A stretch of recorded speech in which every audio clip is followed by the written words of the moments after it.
Imagine, tu déménages en Suisse depuis l'Ukraine à 12 ans et tu te dis waouh, tu vas parler plein de langues, tu vas être grave bilingual minimum. Et en fait, tu deviens juste bilingual. Beaucoup de gens me demandent, Anastasia, tu rêves en quelle langue? Je sais pas. C'est un mélange, c'est une purée. Je suis incapable de parler une seule langue. Ça veut dire que quand je dois parler russe ou ukrainien, à savoir mes deux langues maternelles, c'est plus possible aujourd'hui, hein. Cette année, officiellement, la moitié de ma vie que j'habite en Suisse.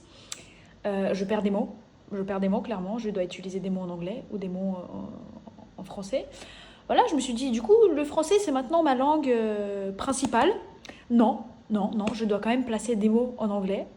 À savoir que du coup, l'anglais m'accompagne depuis mes 6 ans. En Ukraine, on apprend très rapidement l'anglais. Et ensuite, vers mes 12-13 ans, ça y allait, YouTube en anglais. Après, ça a commencé les séries en anglais. La seule réponse que je peux vous donner, c'est que je rêve en images. C'est très poétique dit comme ça, mais en fait, la vérité, c'est que je ne sais pas parler. Dit la meuf qui en a fait du fait de parler, en fait, son métier. Voilà. Et vous, ça va?